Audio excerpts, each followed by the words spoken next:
Newsmaker Saturday starts now. Thanks for joining us on Newsmaker Saturday. It is one of the most horrific crimes in Arizona history, and it is still unsolved. 20 years after murdering his wife and 2 children in their Scottsdale home and then setting it ablaze, Robert Fisher's whereabouts remain a mystery. Tonight on Newsmaker Saturday, we're going to hear from someone who knew this family well and is still scarred by the horrific events back in 2001. We'll also hear from filmmaker Charlie Minn, who did the definitive documentary on the case, but first, where it all began. The explosion and fire that horrible April morning in 2001 was just the beginning of so many questions. Why did Robert Fisher murder his wife Mary, slit the throats of his 2 children, Brittany and Bobby, ages 12 and 10, and then burn down his home? Fisher disappeared that morning. Other than a grainy picture as he withdrew $280 from an ATM, Robert Fisher has not been spotted in 20 years. But he left behind one tantalizing clue. 11 days after the murders, his wife's Toyota 4Runner and his dog were discovered parked in a camping spot near Payson. A search of the area turned up nothing. Is Robert Fisher dead or alive? Perhaps living a new life somewhere. You know, I would still classify this as an ongoing active investigation, an ongoing active fugitive investigation. We have a fugitive who was indicted on 3 counts of homicide as well as 1 count of arson of occupied structure, who's still outstanding. So we continue to actively work the case, follow leads, look at the evidence, relook at the evidence, see if there's any logical investigative methods that we can take to locate Mr. Fisher. Investigators believe his wife Mary was going to divorce him over his infidelities, and that led him to murder his entire family, perhaps to start over. Fisher remains on the FBI's 10 most wanted list. Joining me now is Brock Anderson, who is now a 30-year-old guy at seminary school. Great to see you, Brock. You were one of Bobby Fisher's best friends. This is Robert Fisher's 10-year-old son at the time. Yeah, it's good to be here. Thanks for having me. How tough is this for you to relive the events of 20 years ago? Yeah, I mean, even after 20 years, there's definitely still a lot of emotion there. And after lots of years of therapy and working through it, even today, there's still just an emotion that's there. And I feel like that'll probably always be there, just given what happened back then. Tell me about your relationship with Bobby. How did you guys meet? How did you know him? How much time did you spend together? Yeah, Bobby and I met, we both went to Scottsdale Baptist Church, which is now New Life Community, I believe.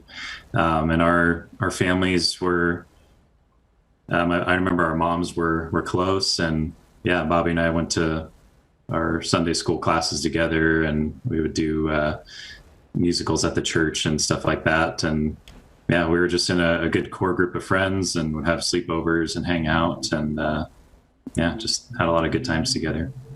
Brock, did you have any inkling, that's Bobby on the right, you on the left.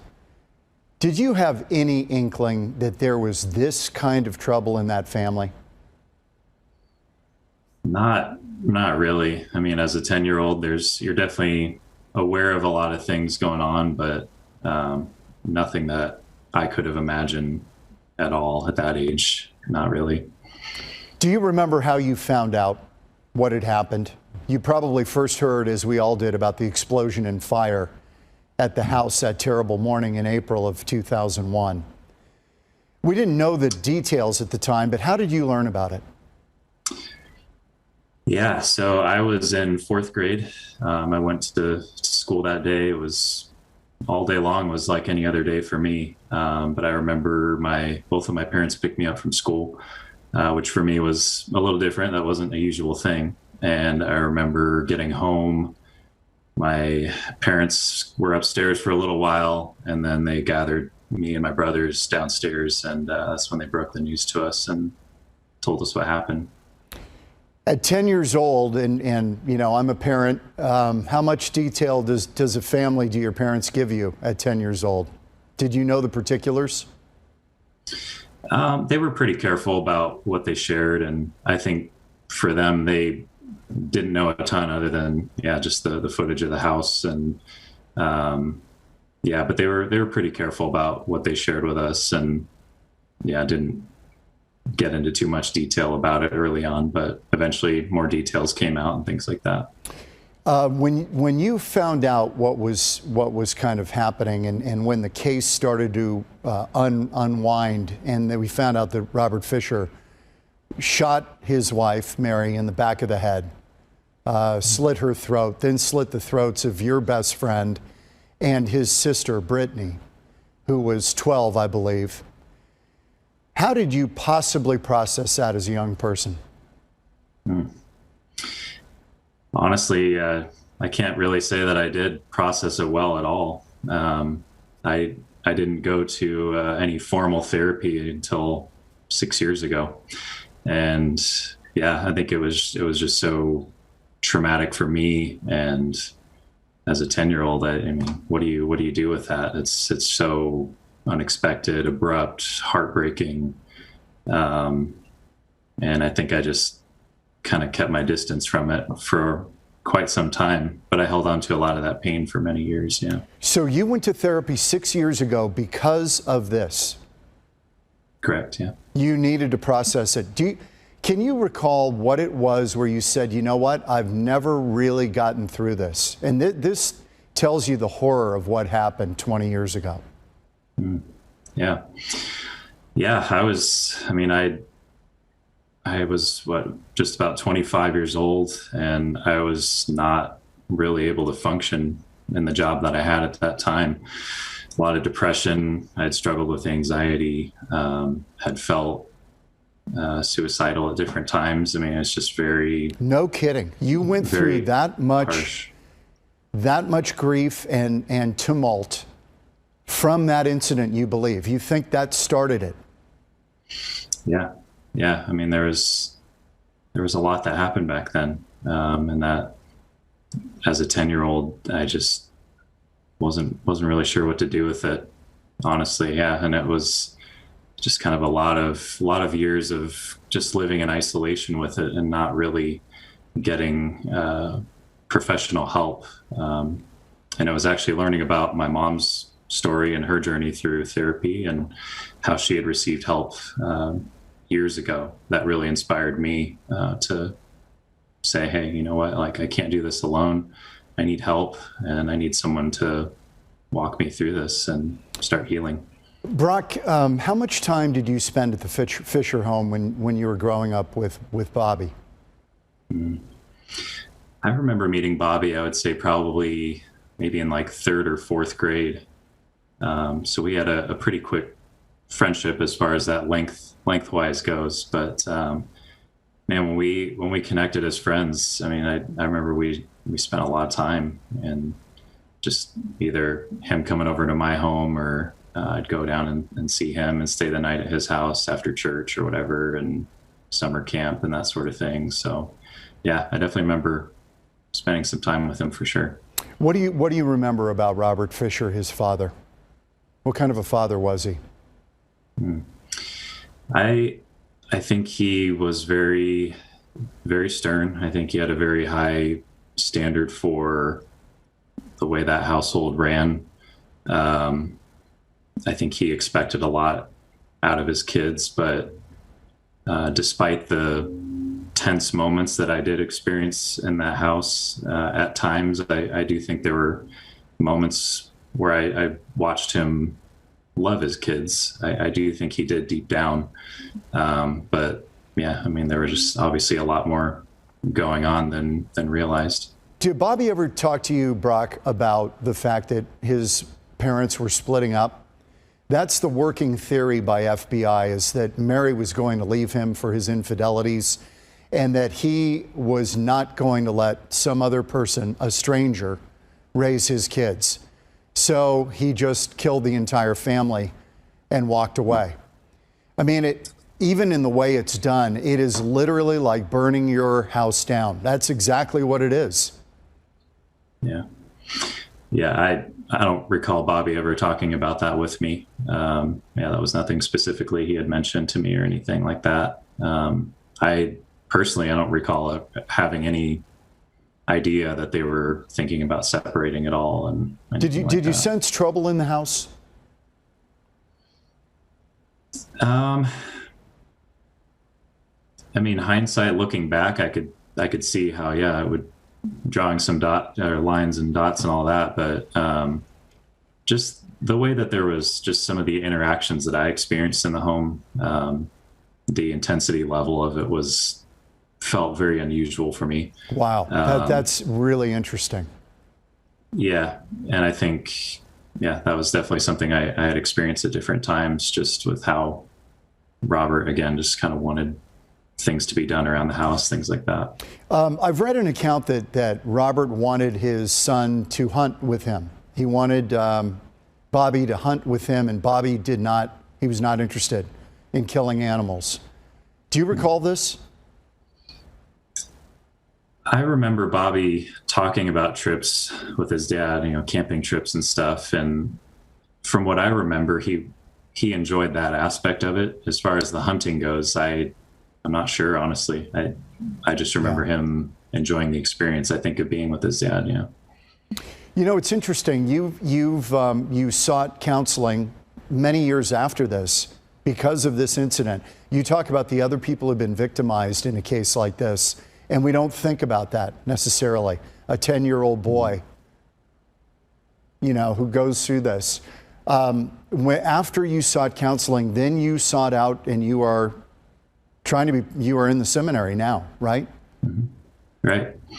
Yeah, it was, I did some intensive outpatient work and went through a solid 2.5 weeks of therapy. And it was at the end of those sessions when I walked out the door and I kind of had that first thought of like, wow, this is something I'd want to do with my life and try to help people that are hurting, that have experienced some sort of trauma like this, firsthand, secondhand, whichever. What have you taken from this, Brock, as you look back? I mean, we all learn, it's a journey. What have you learned from this? I've definitely wrestled with a lot, personally, in my faith with God. I mean, it's caused me to ask some really hard questions. And it's been a journey on many levels, mentally, spiritually, physically. But honestly, arriving at a place of forgiveness has been really big for me, in forgiving Robert. And it's something that I arrived at recently within the last year, actually, and that's something that in forgiving him, it's really set me free from a lot of the anger and resentment that I've held against him for most of my life. And that really is a large part and tied into my faith, and the different family and friends, my wife, people that have helped me process through this and encouraging me to stay with being in therapy myself and moving forward in that sense. When you found out the particulars of the crime, that the family was killed before the fire and explosion, how did you learn that, and how did you process it as a 10-year-old? I think I was so numb back then. Just as a 10-year-old, I think you're just in shock of like, what does that even mean? How does a father take his own family, his own flesh and blood? How does he kill them? In the way he did too. I mean, as a 10-year-old, you're just in shock. I mean, there's really no processing that at that age, at least from my experience.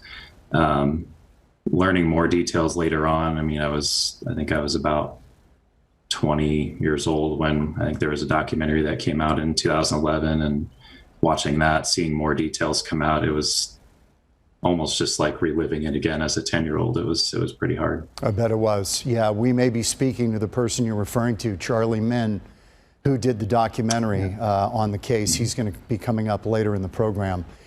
One final thing, Brock, between your faith and processing this through therapy, if Robert Fisher were captured and you had a chance to say something to him, what would you say to him? I would say, Robert, I forgive you. And I know that, in what I believe as a follower of Jesus, that I'm forgiven, and I believe that he's forgiven too.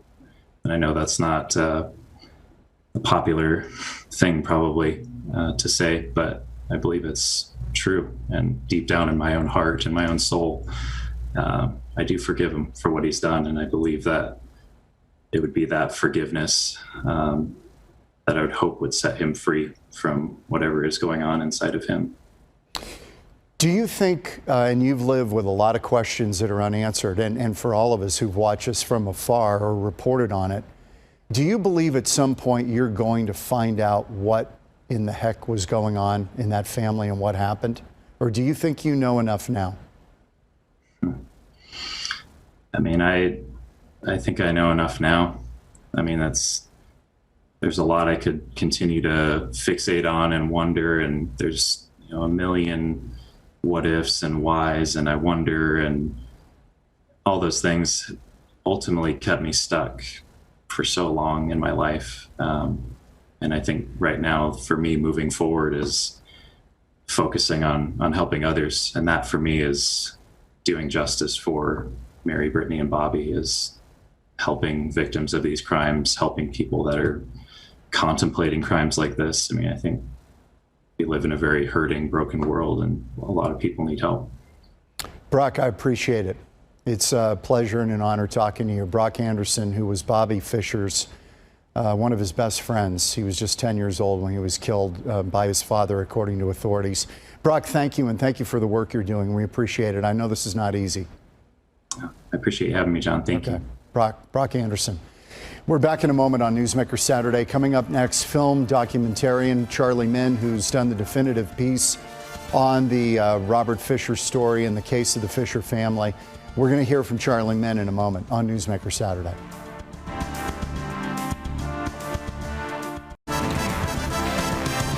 Back on Newsmaker Saturday as we revisit the Robert Fisher murders 20 years later. What happened to Robert Fisher? Documentarian Charlie Minn did the definitive work on this case. He joins me now. Charlie, good to see you. You did the documentary in 2011 on the 10-year anniversary. You've made some 34 documentaries, a lot of them on true crime. Does this one still stick with you?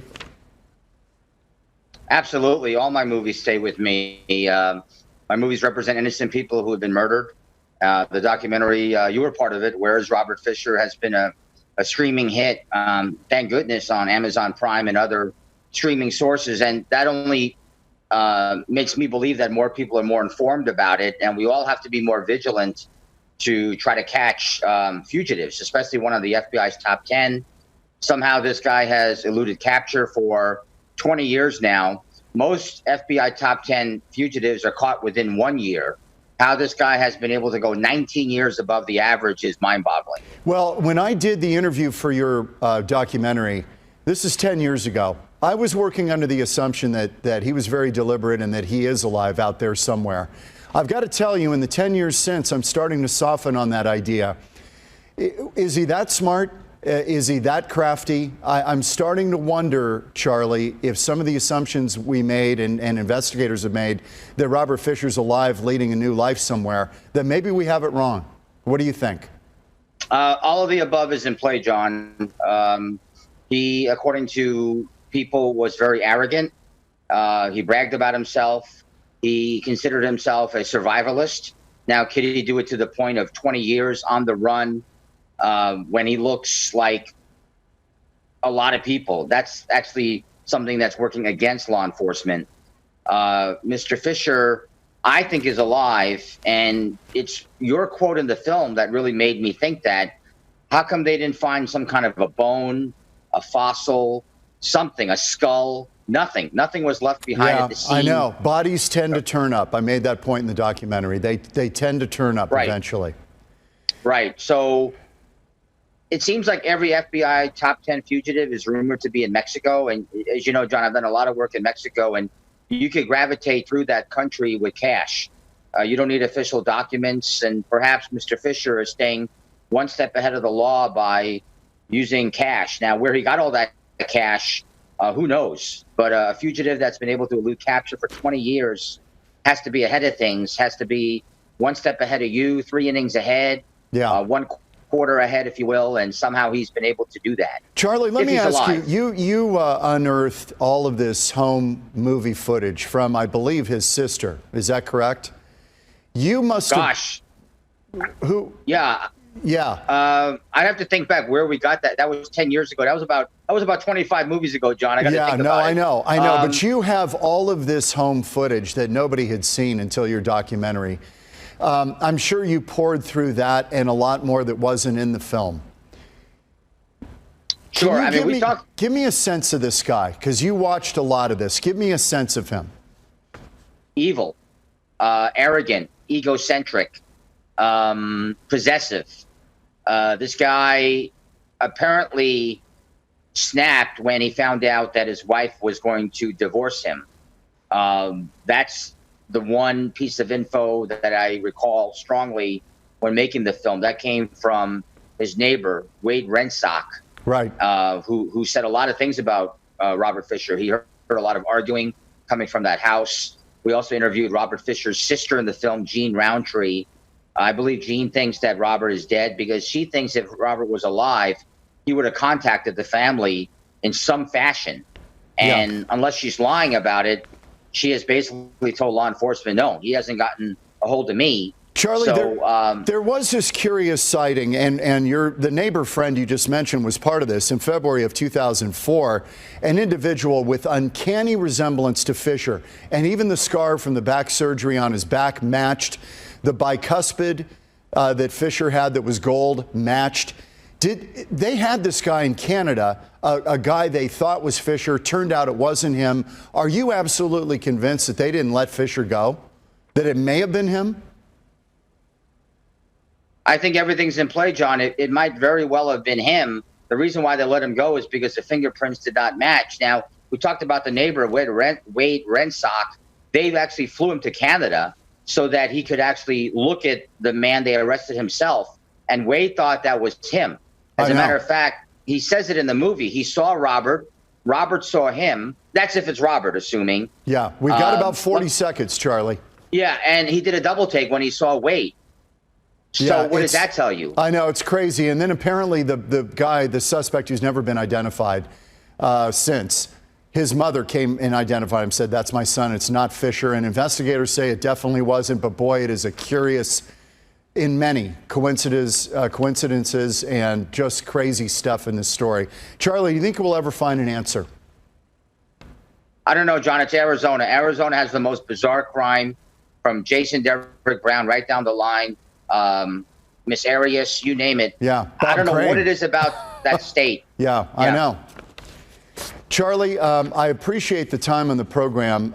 Any final thoughts before we part? Well, people have to be more vigilant. I don't think people wake up going out and saying, I want to recognize a criminal. They have to be more vigilant. Fisher would be about 60 years of age today. Unfortunately, he blends in. He looks like a lot of people. Law enforcement has their work cut out for them. Charlie, will there be a follow-up on this? You mean a documentary? Yes. Do you think there's any more to explore here? Or do we need a break? When someone's not caught, you know me, I'm a justice guy. There never should be a break. So there could be a part 2. I would love to do something on Jason Derrick Brown, who's the other Arizona fugitive, FBI top 10. So never say never, John. Charlie Minn, documentary filmmaker. Charlie, continued success, and I appreciate the friendship and the relationship over the years. You did some nice work on this case. Thank you. You're welcome, John. Always a pleasure. We're back in a minute on Newsmaker Saturday.